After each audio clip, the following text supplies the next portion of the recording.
pendant 16 mois jusqu'à lundi dernier. Alertés par les voisins qui ont entendu les cris, les gendarmes découvrent un enfant de 9 ans nu, amaigri. La belle-mère ne s'entendait pas avec l'enfant, souhaitait le placer en psychiatrie. Son père dit l'avoir enfermé pour éviter d'en arriver là. L'enfant qui a été entendu et qui a été extrêmement courageux d'ailleurs pour s'expliquer de façon très détaillée devant les enquêteurs spécialisés, croyait effectivement à ce scénario, pensait que son père n'avait pas le choix et avait effectivement accepté cette situation dramatique. L'enfant doit uriner dans des bouteilles, faire ses besoins dans des sacs poubelles. Il est surveillé depuis le balcon avec cette caméra.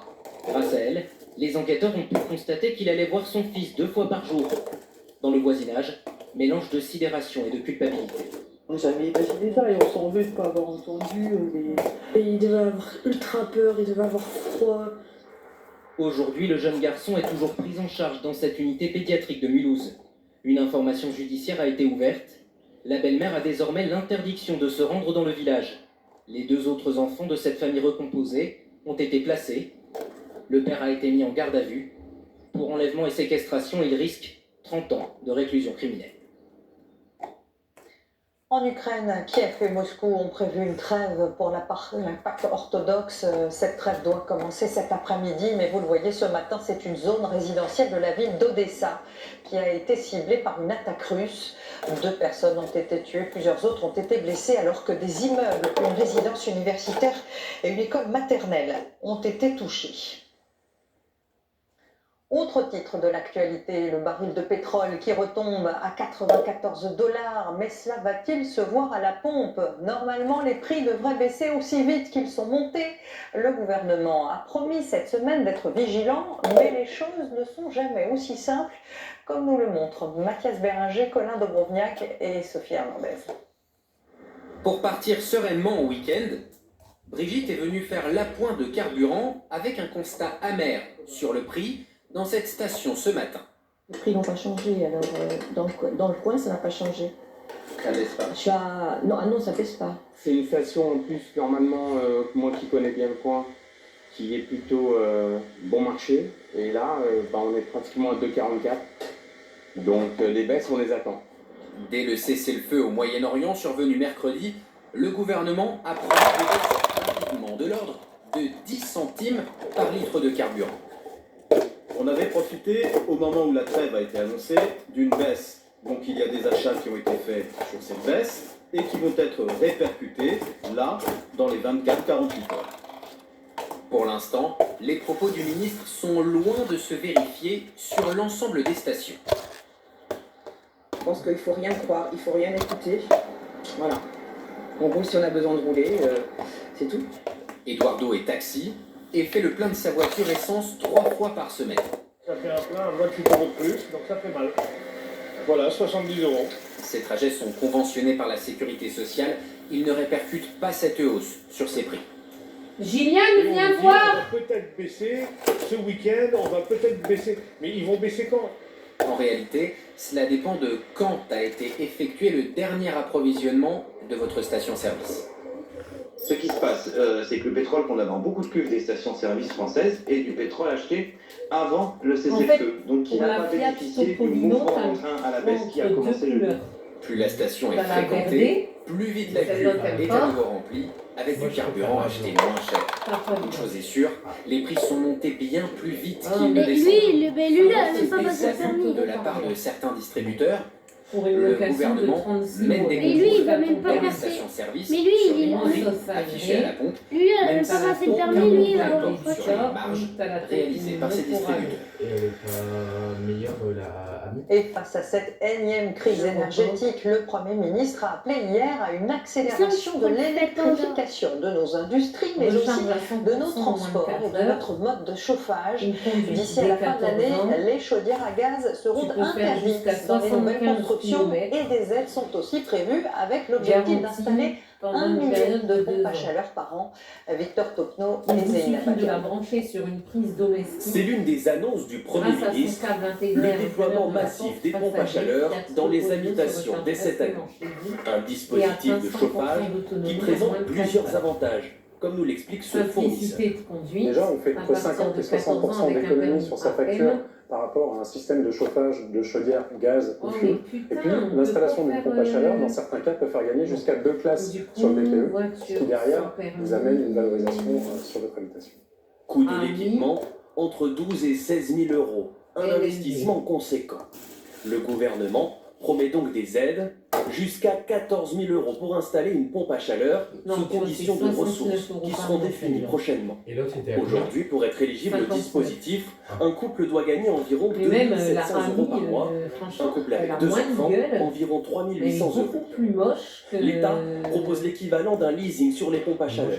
Il s'engage à ce que les mensualités sur 3 ans et le coût de l'énergie ne dépassent pas la facture actuelle d'une chaudière à gaz. Cela représente une enveloppe de 200 millions d'euros. Comment tout cela sera financé?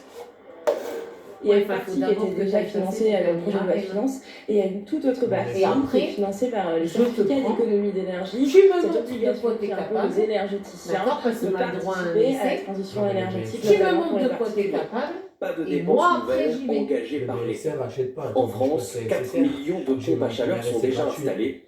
L'objectif est de doubler ce chiffre d'ici 2030. Le BSR, je l'ai gratuit.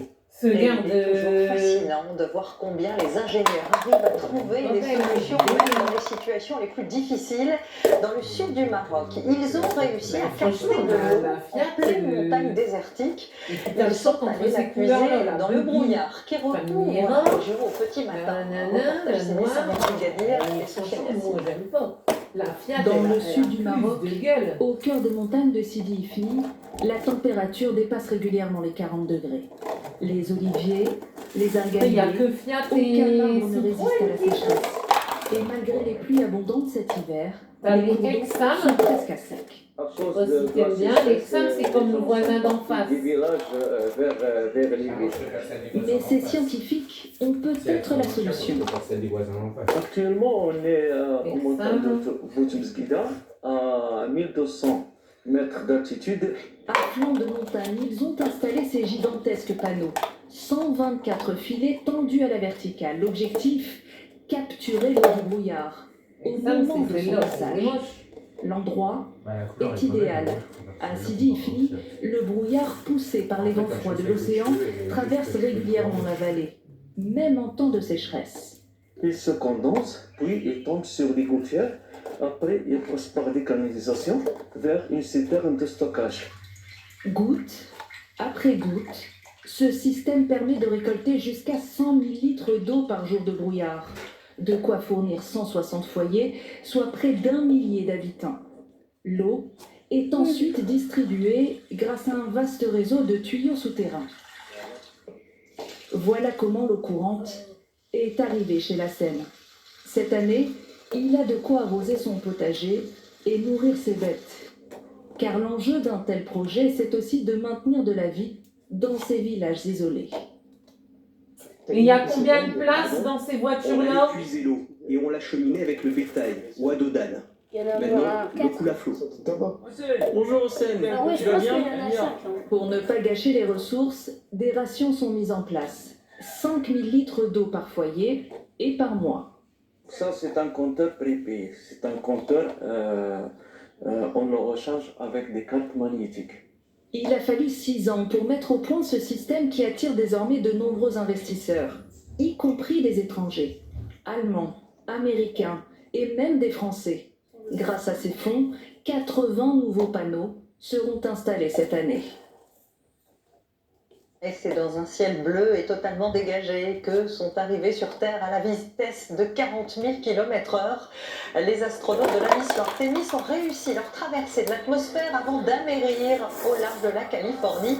Un spectacle auquel ont assisté de nombreux curieux depuis la plage. Michel Isard. À première vue, on pourrait se croire dans la mais c'est tout simplement le bleu profond de l'océan Pacifique sur lequel la capsule vient se poser en douceur à 2h07 cette nuit. Et celle-là, Juliane? Aussitôt un bateau s'approche, on voit combien la capsule est petite, avec 4 personnes à l'intérieur que l'on imagine serrées et soulagées. Les 4 astronautes sont élitreuillés, sains et saufs. Ils vont maintenant pouvoir raconter l'extraordinaire périple qui les a menés plus loin qu'aucun humain n'était jamais allé, à 406 000 km